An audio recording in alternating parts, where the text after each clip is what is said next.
Hello! I'm Elaine, and I'm a tour guide in the French Quarter. I do ghost tours. And I am not going to tell you the stories that I tell on my tour, because you gotta pay for those. But if you want to hear some interesting things that have happened to me while I'm leading random drunk people around the French Quarter, I got you. So tonight's episode of Ghost Tour Guide Stories is going to be slightly different than usual, because we're going to have a guest speaker. Tonight, my friend Richard is going to come on and tell an experience that he had this year at Southern Decadence. Now, Southern Decadence is a gay festival. It's fabulous. If you want to know more about it, you can check out my Ghost Tour Guide Stories video on Southern Decadence, or you can even watch the Southern Decadence parade, because this year I recorded it and put it up on my YouTube. But my Southern Decadence this year was honestly pretty calm. Like, I think my group only saw like 3 penises total, though one girl, God bless her, I'm pretty sure that was the first penis she had ever seen in her entire life, because when she looked down and saw that man's pants were completely sheer, the look on her face was wild.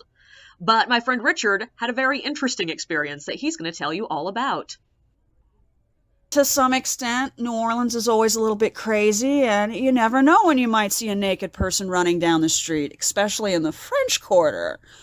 But during Decadence, there is a lot of nudity. I do a tour that walks us past Bourbon Street to a very specific house on the corner of Bourbon and St. Anne. But in my group, that specific day, I have at least one 14-year-old who is having her birthday.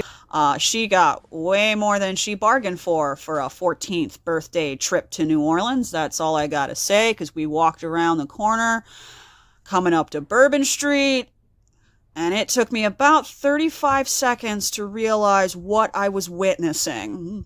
So, outside of one of the bars, not in the bar, outside of the bar, there is a guy wearing not much more than a couple of straps. Again, that's not too weird. It's Decadence. I'm used to it.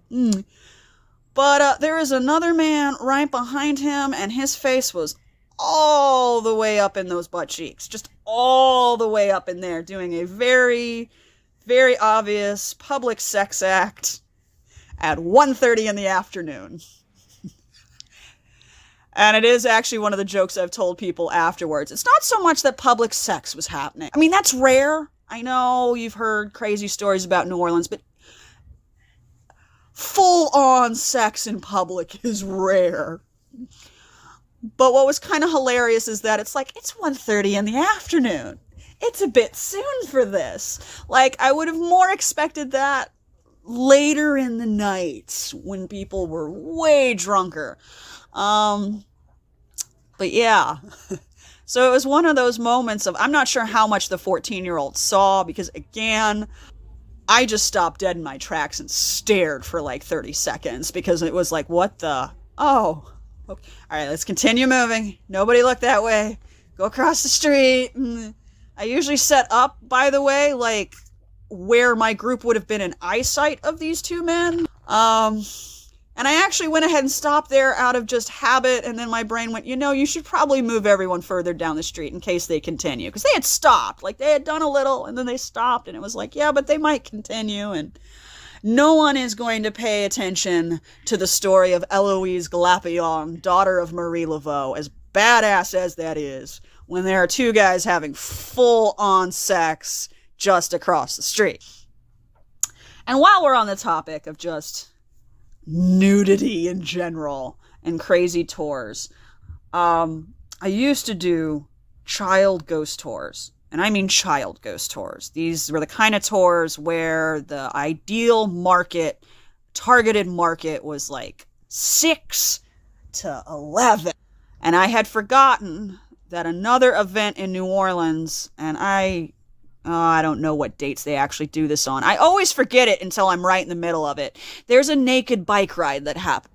And that group that day had many children in it. And it was one of those, oh, we hear a parade coming by. So all these little bitty kids, I'm like, yeah, well, we're walking that way anyway. We can walk up the block. They can see some of the parade. And then I can pull them off the route.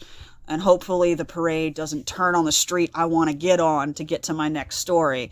And it was the very naked bike parade. And the thing is, once we turned on the block and I realized, Oh, it's the naked guys. Let me not have the kids right here. Other people had gathered behind us because they had heard a parade coming, and so then there was no way to get off the block. And so then I was like, well, we can't go back. We gotta go forward. Maybe if we go quick enough, they won't see. Those children saw everything. So somewhere out there in the world, there is like this nice little 5-year-old girl and her 7-year-old brother and a couple of others that were in that group. And man, they got to see all types of genitals in every shape and size they come in. One last little just tidbit about Naked Bike Parade is the number of people who take the naked bike parade on the blue bikes, which are those rent-a-bikes, right? You get an app, you sign into the app, you pay per, however long you have it out, or you can get a membership or some shit like that. Communal bikes that lots of people use, that I use. And so that is why if you ever get a rent-a-bike, maybe take a wipe and sanitize the handles, because somebody may have taken that in the naked bike parade, and all kinds of pieces of them were on that bike seat. So it's just a thing to keep in mind. Don't forget to like and subscribe, and feel free to share your own experiences in the comments below.